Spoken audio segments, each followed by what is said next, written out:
Welcome to this webinar about Apple's 2019 spring release and how it impacts education.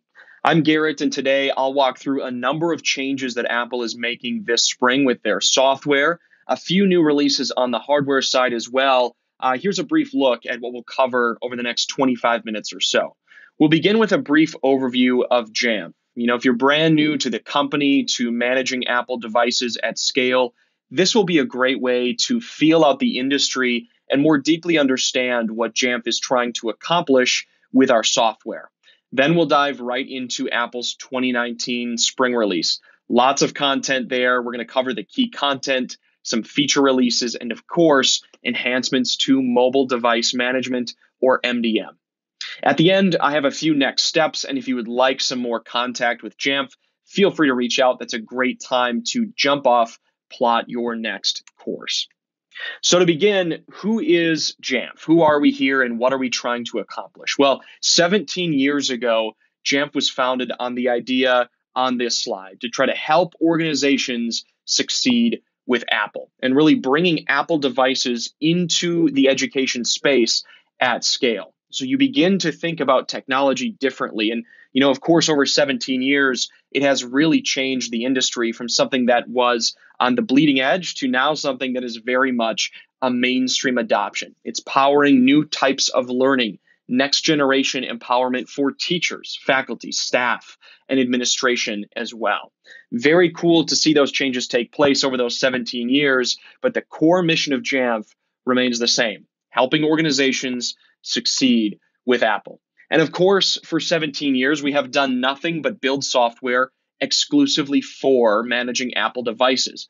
This is very different in our industry. Most players try to tackle every device under the sun. So it's a universal approach. And 17 years ago, Jamf made the decision to be Apple exclusive and to really say we will laser focus on the Apple environment, all of their devices and what they're trying to accomplish.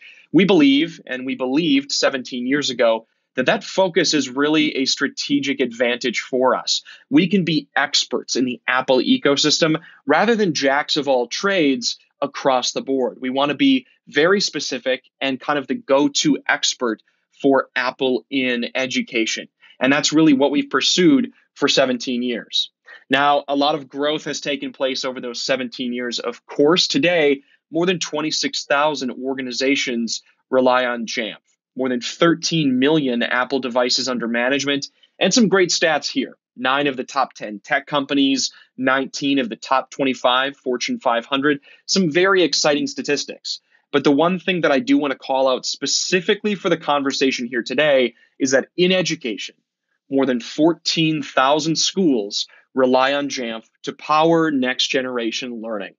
Very important that we've continued to focus on education as just a key place that we can really help solve some pain over 17 years in business. And as you'll see, 2019 very much has been a doubling down on education for Jamf. We have focused very strongly on it for 17 years, and 2019 is a new level of commitment for Jamf worldwide. So I want to begin today with a quote from Mike. And Mike is someone that I think is just very intelligent, very articulate in how he talks about the impact of technology and specifically Apple technology in the education space. Now, Mike is, of course, working for, as you see on the slide, the Ohio State University, higher education, very big global brand, right? Huge institution. What Mike chooses for device management impacts many thousands of students across his campus. So this is a really interesting use case, not only for the scale, but also for Mike's vision of what this can do on the financial side. So let's take a look.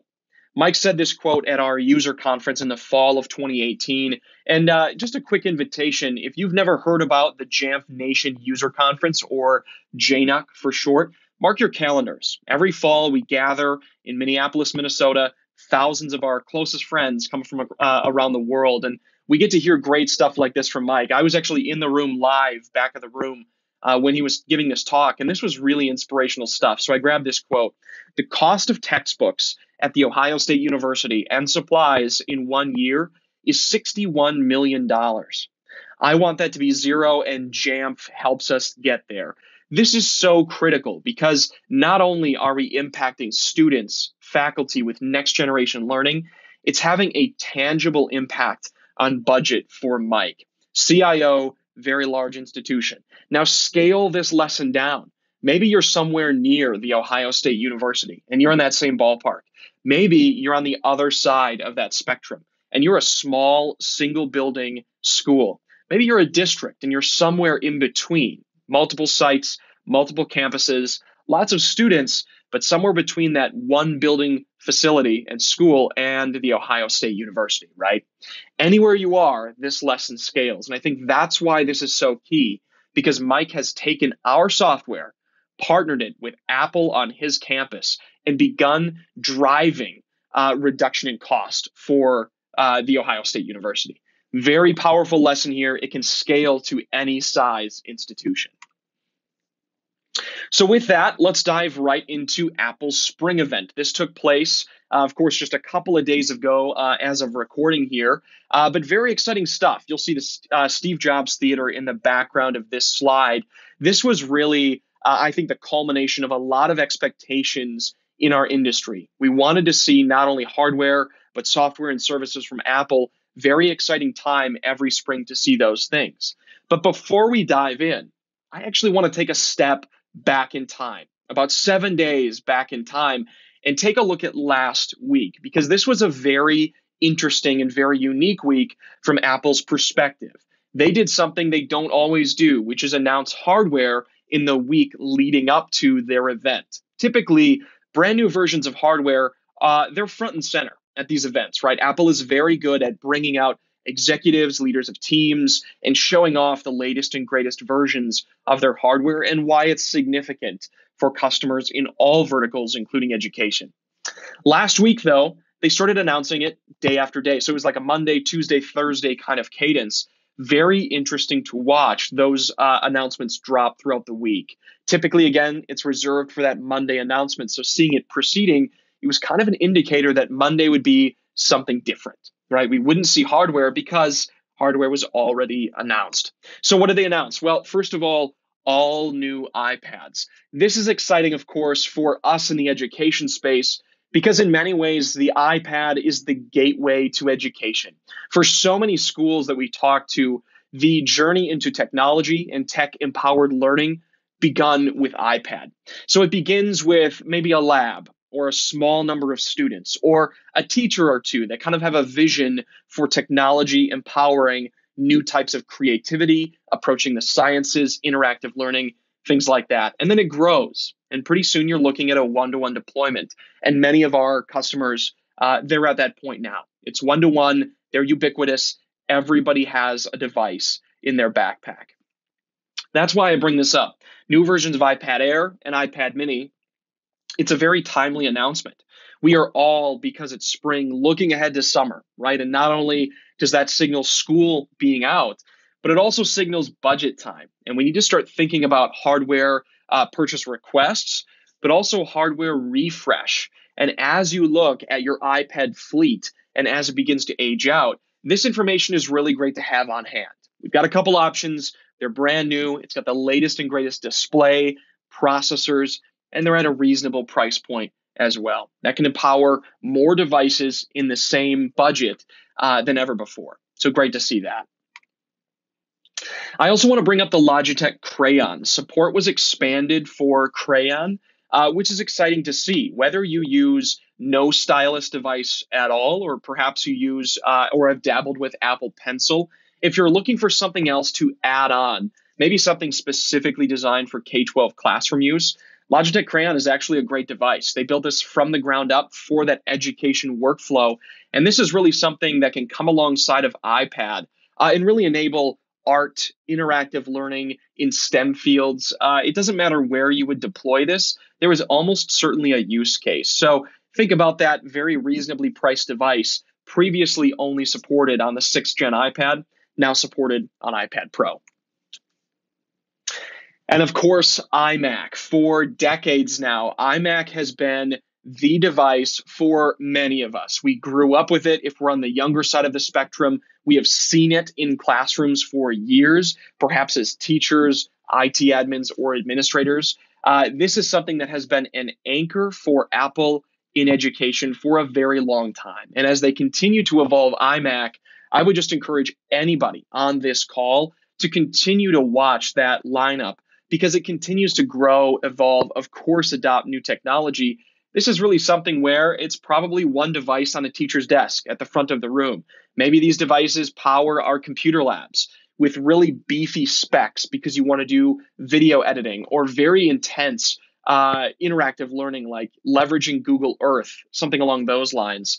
This is really, I think, for a lot of us, the device that we think about when we think about Apple's legacy in education. It's been around a long time. They're very powerful devices. They really unlock a lot of very interactive workflows. So new processors, new displays, faster performance, I think things that we all expect from new versions of hardware. Great to see that cadence continue with the iMac line. I also want to mention Airpods on the consumer side. I'm not going to spend a lot of time here because we don't manage these on a mass scale with MDM, but you should at least be aware. There is a refresh to Airpods. You'll probably see these coming into the building with faculty, with students. Be thinking about this. Maybe there is a use case where you can find a grant, you can find budget money and deploy these to a subset of students, to a classroom, to whatever that use case may be, and just really empower audio in a more private way, right? Give it to a student, allow them to close off the world, focus on a lesson. So want to make you at least aware of what's changing there. And with that, we have burned through 5 business days of announcements from Apple last week, looking ahead now to this week on Monday. The eyes of the tech world really kind of converging on Steve Jobs Theater in California, down there in sunny Cupertino. Lots was unveiled. So here's the Cliff Notes. If you didn't catch the full 2-hour presentation, this is really how it boiled down. Apple News Plus, a new paid service from Apple for news. This is that application on your iOS devices where you can kind of log on, see the news of the day. Well, they're adding support for 300 magazines, 300 plus, as well as the Los Angeles Times and the Wall Street Journal. Very powerful news outlets coming to this new paid service. Apple TV Plus, kind of Apple's hybrid answer to all of the streaming services in the world today. This will be a paid service coming fall 2019, and it will really do 2 things. One, offer original content from Apple. That's important. That's powerful to see. But 2, aggregate other content from other providers. This is like a $10 subscription to Showtime and to HBO. Look for more details on that this summer as we approach launch. Apple Arcade, probably not a huge use here in education, but want to make you aware again. This is a paid recurring subscription. It's kind of an all-access pass to a certain subset of games on the Apple App Store. Maybe there's a use case here. Maybe you want to have dedicated iPads for certain parts of the school, for a lab. You can find educational iPad games as well. So think about that. At first blush, maybe this doesn't make a lot of sense, but maybe we can find a use. And then finally, Apple Card, which is really a consumer play, a new credit card from Apple that deeply integrates with the hardware and software that they already provide.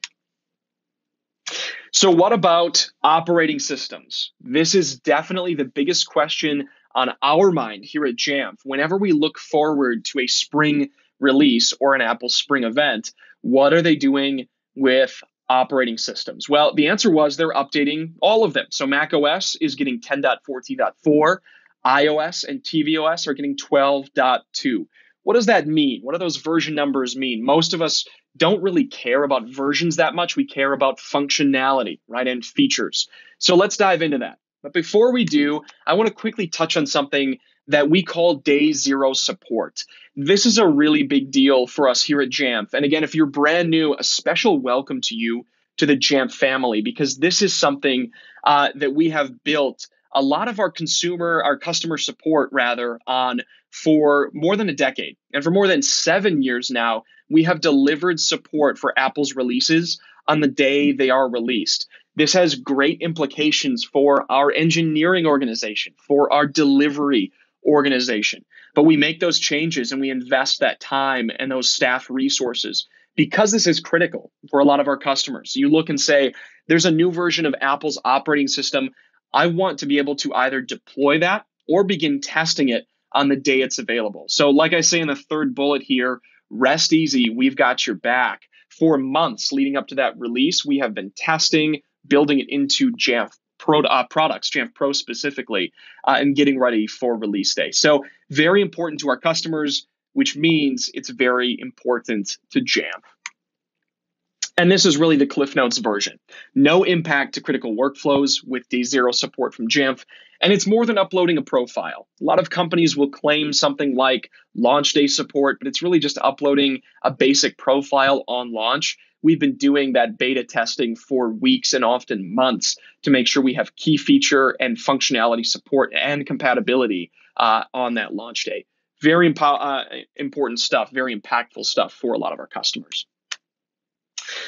So let's dive in. What changed with Mac OS? Well, 10.14.4 brings a couple of very key changes that I want to make you aware of. First of all, remote desktop configuration commands. So this is something where you can enable and disable remote desktop functionality. You can do it via mass action command, which I think for a lot of us, this will be important if we want to turn off remote desktop as a function for a lot of devices at once, right? You're looking at maybe your entire student body. You do not want remote desktop available. Or perhaps it's the flip side of that. Your faculty, your administration, you do not want remote desktop on there to protect their privacy. Or again, on the student front, protecting student privacy.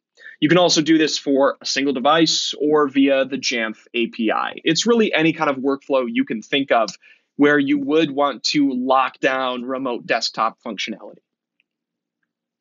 The second piece of this is, of course, changes and enhancements to Apple Classroom. Now, that's a free application from Apple. If you're not using Apple Classroom, definitely do take a look at it. This is a piece of the broader set of free applications that Apple makes exclusively for education environments. So take a look. Apple Classroom, very powerful stuff, really kind of empowers teachers with a lot of functionality that they can use in the classroom during instruction during the school day. Very, very cool stuff. Two changes, allowing remote screen observation. This is great to make sure that students are staying on task. One of the things we hear most often from teachers when we are deploying iPads and Jamf Pro at scale is this is great. I'm excited about the learning that we can unlock with this, the new workflows, the new kind of next generation instruction. But I am concerned. I want to make sure that students are staying on task. How do I do that? This allows you to even do that to a greater degree than you could before. You can also force auto-join classes. Now, this is, of course, within the Classroom application, segmenting by class. Take a look at that. I encourage you to dive into both the Classroom app, but also Jamf documentation at docs.jamf.com. Take a look. You can find out more about Classroom and then classes within the Classroom app. iOS got perhaps the biggest change, the biggest overhaul with this release. First of all, it allows modifying personal hotspot settings.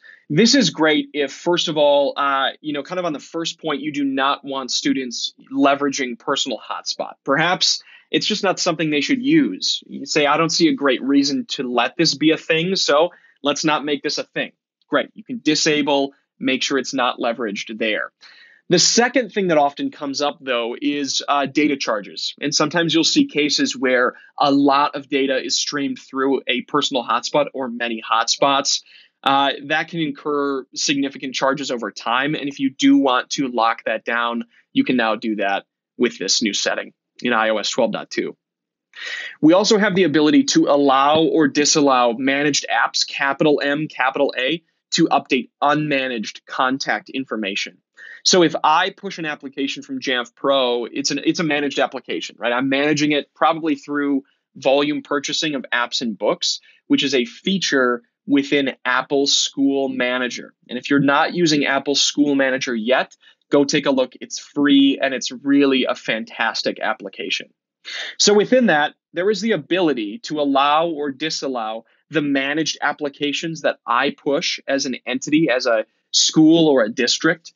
Do I want them communicating and sharing contact information with unmanaged apps? And the use case here is we've seen in the past something like a Salesforce, for example, share contact information with other apps like Facebook, for example.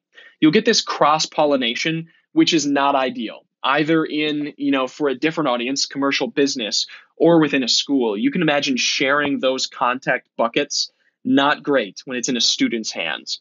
Now you can lock that down. You can allow modification of eSIM, which is a virtualized SIM card within iPhone XR and XS. This is great if you are deploying those latest generation iPhone models. Take a look. If there's no reason to have a secondary SIM on those devices for your teams, for your faculty, your teachers, or your administration, turn it off. There's no reason to have it. Don't allow it to be a thing. And finally, AirPlay can continue in the background while multitasking. This is actually pretty cool, specifically in the classroom. You can imagine, an instructor taking an iPad, tossing something up on screen, AirPlaying to a screen, and then continuing to do something else to power that learning environment. Same for a student. Share your work on screen while also doing something else, seeking an answer, collaborating, whatever that might be. And finally, tvOS 12.2. On one hand, you can ask Siri to play specific media from an iPhone or iPad to a display screen.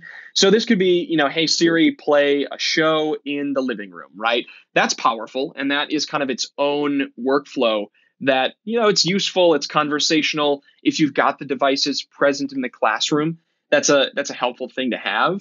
But I think the bigger piece of this release is delayed OS updates. This is massive. And I want to walk through what this looks like on a tactical level, because having the ability to delay updates for tvOS devices brings it to parity with iOS. We can already do this on iOS, and it's really powerful stuff. So let's walk through this. My example leverages iOS icons here, but the same workflow applies now to tvOS devices as well. So imagine a world where we have an iPad. I work for Acme Corporation, and my devices are on iOS 11.2. What does it look like when Apple begins releasing software? Well, today I upgrade to that software, right? I don't have a choice. That's kind of the workflow. Apple releases new versions. My devices get new versions. Nothing wrong with that, but it also doesn't leave us time for testing and validation. That's the key. And we heard this loud and clear from customers. We want to empower more testing and validation. So with Jamf Pro 10.3, we unveiled software update restrictions for iOS devices. Now, of course, in the spring of 2019, this is coming to tvOS. So what happens here is we now have this ability to restrict updating, both again on iOS, if you've never seen that before, and on tvOS. Apple releases 11.3.1, and then we as the IT team begin testing 11.3.1. And meanwhile, Apple says, this is great. We release 11.4, brand new version of the iOS 11 suite from Apple. What happens with our devices within the Acme Corporation? Well, previously, we would be on 11.4, but I still haven't finished my testing, right? I'm certifying. I'm moving on, and I'm saying this has been validated for our devices in our use case. That's kind of nice. Jamf Pro, again, releasing new commands meanwhile. And now we're ready for 11.3.1. So Apple previously released 11.3.1. We went through a testing and certification process. It's been validated. We're good to go. Now we update. Meanwhile, 11.4.1 comes out. Well, we're not ready for that. We are testing and validating 11.4. We're moving through that certification process once again. iOS 12 comes out, but we're not there. We are only ready for 11.4. What this does is gives you the ability to have much more structure, more of a cadence around how you update those devices over time. This is critical. And really for a lot of schools, you want to make sure that before you update, nothing else that touches those devices will be adversely affected by that update. So very powerful workflow. Previously only available on iOS. It is now available for tvOS as well. And for my money, I think the biggest update that we got from Apple was something they're calling Federated Authentication. This is a really interesting use case for schools that leverage Microsoft Azure Active Directory. If you don't use Azure AD and you're not thinking about it at all, this will not apply to you. So don't worry about it. But if you do, or you are thinking about it, leverage this in tandem with Apple School Manager. You can start sharing your Azure AD information, like usernames and passwords, over to Apple School Manager, which will save you time. You'll basically use those in place of a managed Apple ID. This is a huge, like I said, time saver for schools that have already invested in that Azure AD infrastructure. You can also additionally link it with your SIS or upload files via SFTP. So take a look. If any of that means anything to you, great. You're going to love this. And if that's alphabet soup, don't worry about it. You probably don't need this functionality. This does touch on something really interesting, though, which is actually Jamf alongside Microsoft and alongside Windows devices. You might not expect to see this on a presentation from Jamf when I spent the first half telling you how tightly bound we are to the Apple ecosystem, right? What happened to that, Garrett? I thought you said 17 years of work has gone into you supporting Apple. Completely true. We realized a couple of years ago that if that's going to continue to be our mission, and it is, that we really want to partner with Microsoft because they're best at managing Windows devices. And the reality is a lot of schools out there are hybrid environments. You've got a lot of Apple devices. You also have Windows devices alongside them. So with an integration that we call conditional access, it really brings Apple alongside of those Windows devices with the power of Jamf. And that's what you're seeing on this slide is all three of those pieces of software and hardware devices working alongside each other in a very efficient way. You can share information from Apple devices directly into Microsoft Intune with something we call conditional access. We also have this product called Jamf Connect, which if you've got any use for authentication and account management, that's your go-to. It integrates with Jamf Pro, works alongside of Jamf Pro really nicely. Now, what's interesting is with the Federated Authentication release from Apple, it brings new functionality alongside of Jamf Connect. So Jamf Connect very much still handling authentication in that blue circle, account management in the red circle. But if you've got that use case with Microsoft Azure AD, you can also start to bring in alongside of these other workflows, managed Apple IDs, Microsoft Azure AD credentials, and leveraging shared iPad functionality from Apple. Very powerful stuff. Take a look at documentation either from Apple or from Jamf if you'd like more information on any of that. And I love this quote. With Jamf Connect, alongside of conditional access, I can ship new Macs direct without having to do a thing. Very powerful stuff for all of our IT admins out there. So let's wrap up. This, for 17 years, has been our driving goal, kind of that North Star that we are chasing. Open the box, power it on, and there is no step 3. Love IT. We actually put these sticky notes on new devices here at Jamf for new team members that join our team. And we gave these away at a recent user conference. It was really fun to see customers using these sticky notes, handing them to each other, putting them on their boxes. That was kind of a fun moment just to see this adopted to a deeper level. We've been driving toward this functionality for so long. I'll let our CEO, Dean Hager, say it best. The spirit of that original iMac commercial from Apple, that there is no step 3, is what we live for at Jamf. We're driving toward this every day. We have been for 17 years. This is what we chase and what we want to deliver to you. And 2019, of course, I mentioned this earlier, we are doubling down on education, not only with new functionality, new support for Apple, also an acquisition of ZuluDesk within the education space, but we continue to look for more ways we can power new workflows, better workflows within the education environment, specifically for you, specifically in 2019. So next steps, get in touch, jamf.com, Jamf. Reach out. If you'd like to just talk to somebody, figure out what it means to manage Apple devices at scale, this is a great first place to begin. We also have Jamf Nation. You can go to jamfnation.com, sign up there for free. You do not need to be a Jamf customer. So even if you're only scoping out our software and you're just kind of feeling it out, take a look at Jamf Nation. It is a community of 60,000 plus IT admins. Many of them, of course, using Jamf to manage Apple. Some of them not. It's open to anybody. So if you'd like to just jump in, see what it means to be a part of the Jamf family and the Jamf Nation, start there.